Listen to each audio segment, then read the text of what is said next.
Шекспир! Здравейте! Това е сонет номер 37 от Уилям Шекспир.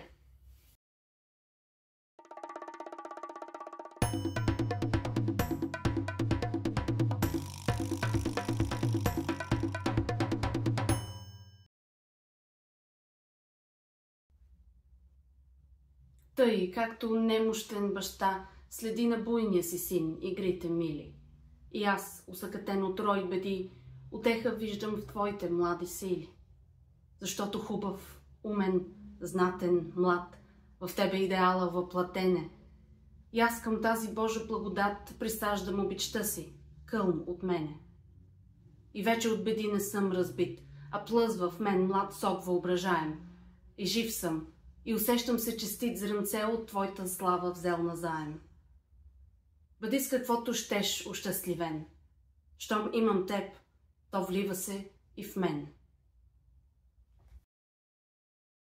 Сонет номер 37 ми се стори доста лек.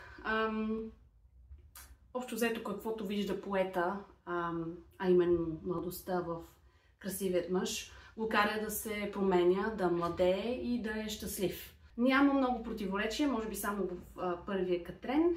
И сякаш тук има някакъв сюжет. Имаме в началото становище, от което се казва, че поетът се храни от младите сили на младият мъж.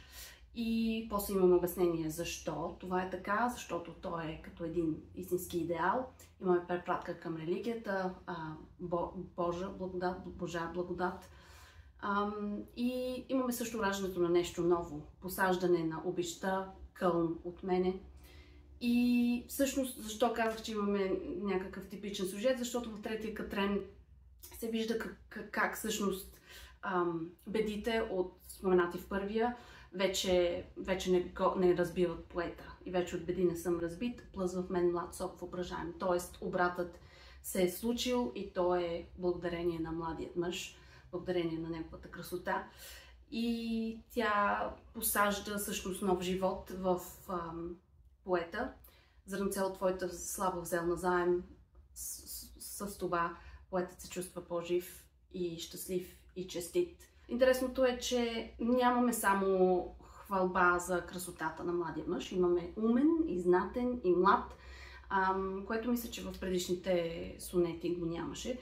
Така че, както с всеки един сонет, и този се различава с неговите си характеристики. Може би метафората за раждането на нещо ново, на нов живот е най-голяма тук. Съмнявам се, че има препратка към това и младият мъж да създаде семейство. Това беше в началото на сонетите, но може и така да се интерпретира.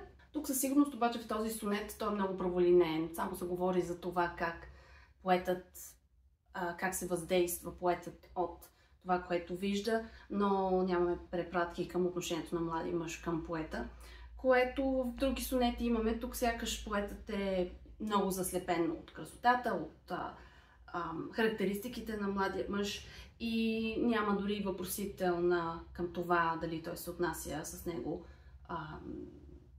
по същия начин, дали има реципрочна любов и дори дали в дистиха все пак казахме, че това е отразено с каквото иска нека младият мъж да бъде щастливен, дори може би и с обичата на други хора и към други хора, което отново добавя към мисълта, според мен, че поетът е доста заслепен тук в този сонет. И така, благодаря, че ме слушахте. Надявам се да ви хареса моето изпълнение и ще се видим в следващото видео.